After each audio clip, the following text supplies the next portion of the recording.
वेदों में बताई विधि से राजा की देह का स्नान कराया और परम विचित्र विमान बनाया। भरत जी ने सब माताओं को चरण पकड़कर रखा, अर्थात प्रार्थना करके उनको सती होने से रोक लिया। वे रानियां भी श्री राम के दर्शन की अभिलाषा में रह गई। चंदन और अगर के तथा और भी अनेक प्रकार के अपार अर्थात कपूर, गुगुल, केसर आदि सुगंध द्रव्यों से बहुत से बोझाए सरयू जी के तट पर सुंदर चिता रचकर बनाई गई, जो ऐसी मालूम होती थी जैसे स्वर्ग की सुंदर सीढ़ी हो। इस प्रकार सप्ताह क्रिया की गई और सबने विधि पूर्वक स्नान करके तिलांजलि दी।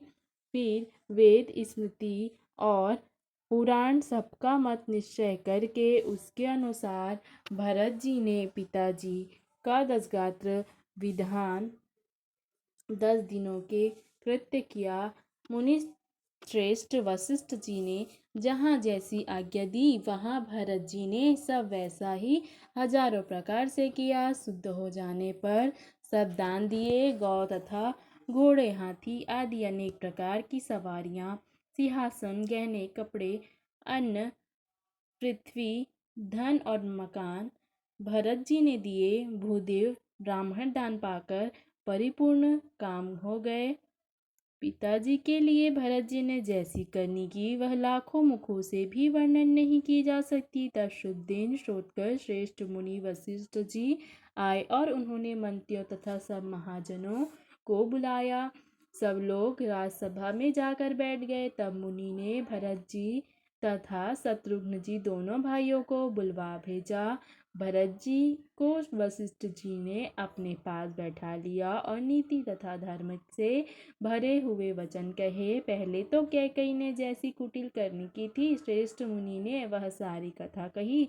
फिर राजा के धर्मव्रत और सत्य की सराहना की, जिन्होंने शरीर त्याग कर प्रेम को निभाया। श्री रामचंद्र जी के गुण, शील और स्वभाव का वर्णन करते करते तो मुनिराज की आंखों में जल भर आया और वे शरीर से पुलकित हो गए। फिर लक्ष्मण जी और सीता जी के प्रेम की प्रशंसा करते हुए ज्ञानी मुनि शोक और प्यार में मग्न हो गए। मुनिनाथ ने विलख कर दुखी हो कहा, हे भरत सुनो, भावी होनहार बड़ी बलवान है। हानि लाभ, जीवन मरण और यश अपयश ये सब विधाता के हाथ में है। ऐसा विचार कर किसे दोष दिया जाए और व्यर्थ किस पर क्रोध किया जाए। हे तात, मन में विचार करो, राजा दशरथ विचार करने के योग्य नहीं है। सोच उस ब्राह्मण का करना चाहिए जो वेद नहीं जानता और जो अपना धर्म छोड़कर विषय भोग में ही लीन रहता है। उस राजा का विचार करना चाहिए जो नीति नहीं जानता और जिसको प्रजा प्राणों के समान प्यारी नहीं है। उस वैश्य का सोच करना चाहिए जो धनवान होकर भी कंजूस और जो अतिथि सत्कार तथा शिव जी की भक्ति करने में कुशल नहीं है। उस शूद्र का सोच करना चाहिए जो ब्राह्मणों का अपमान करने वाला, बोलने वाला, मान बढ़ाई चाहने वाला और ज्ञान का घमंड रखने वाला है। पुनः उस स्त्री का सोच करना चाहिए जो पति को छलने वाली, कुटिल, कलह प्रिय और स्वेच्छाचारिणी है। उस ब्रह्मचारी का सोच करना चाहिए जो अपने ब्रह्मचर्य व्रत को छोड़ देता है और गुरु की आज्ञा अनुसार नहीं चलता। उस गृहस्थ का सोच करना चाहिए जो मोहवश कर्म मार्ग का त्याग कर देता है। उस सन्यासी का सोच करना चाहिए जो दुनिया के प्रपंच में फंसा हुआ है और ज्ञान वैराग्य से हीन है। वानप्रस्थ वही सोच करने योग्य है जिसको तपस्या छोड़कर भोग अच्छे लगते हैं। सोच उसका करना चाहिए जो चुगलखोर है, बिना ही कारण क्रोध करने वाला है तथा माता पिता, गुरु एवं भाई बंधुओं के साथ विरोध रखने वाला है।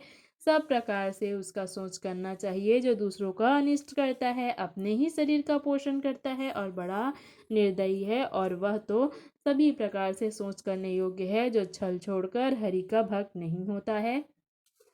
कौशल राज दशरथ जी सोच करने योग्य नहीं है, जिनका प्रभाव 14वें लोक में प्रकट है। हे भरत, तुम्हारे पिता जैसा राजा तो ना हुआ ना है और ना अब होने का ही है। ब्रह्मा विष्णु शिव इंद्र और दिक्पाल सभी दशरथ जी के गुणों की कथाएं कहा करते हैं। हे तात, कहो उनकी प्रशंसा कोई किस प्रकार करेगा जिनके श्री राम, लक्ष्मण, तुम और शत्रुघ्न सरीखे पवित्र पुत्र हैं। राजा सब प्रकार से बड़भागी थे, उनके लिए विषाद करना व्यर्थ है।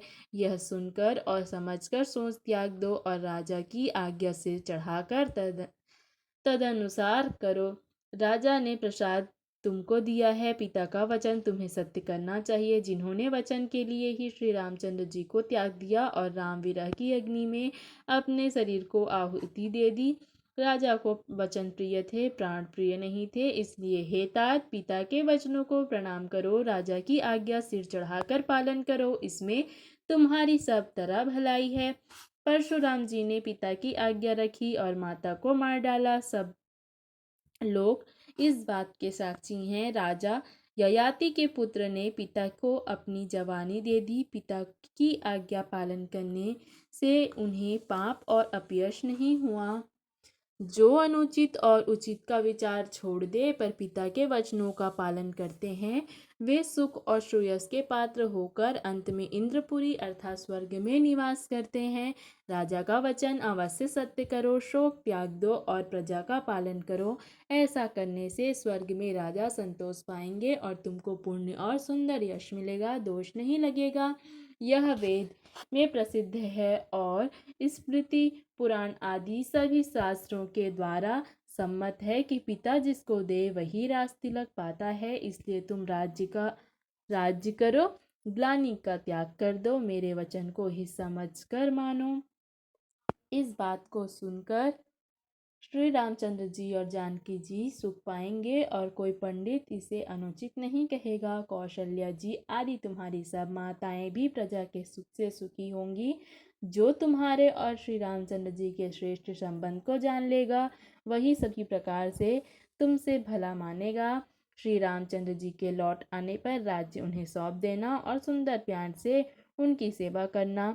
मंत्री हाथ जोड़कर कह रहे हैं, गुरु जी की आज्ञा का अवश्य पालन कीजिए। श्री रघुनाथ जी के लौट आने पर जैसा उचित हो तब फिर वैसा ही कीजिएगा। कौशल्या जी भी धीरज धर कर कह रही हैं, हे पुत्र, गुरु जी की आज्ञा पथ्य रूप है, उसका आदर करना चाहिए और हित मानकर उसका पालन करना चाहिए। काल की गति को जानकर विषाद का त्याग कर देना चाहिए। श्री रघुनाथ जी वन में हैं, महाराज स्वर्ग का राज्य करने चले गए और हे तात, तुम इस प्रकार कातर हो रहे हो। हे पुत्र, कुटुंब, प्रजा, मंत्री और सब माताओं के सबके एक तुम ही सहारे हो। विधाता को प्रतिकूल और काल को कठोर देखकर धीरज धरो, माता तुम्हारी बलिहारी जाती है।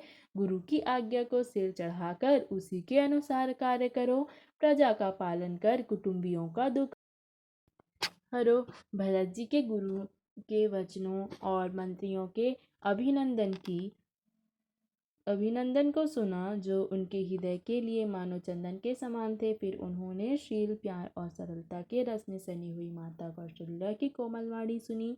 सरलता के रस में सनी हुई माता की वाणी सुनकर भरत जी व्याकुल हो गए। उनके नेत्र कमल जल अर्थात आंसू बहाकर हृदय के विरह रूपी नवीन अंकुर को सींचने लगे। उनकी वह हालत देखकर उस समय सबको अपने शरीर की सुध भूल गई। तुलसीदास जी कहते हैं, स्वाभाविक प्रेम की सीमा श्री भरत जी की सब लोग आदरपूर्वक सराहना करने लगे।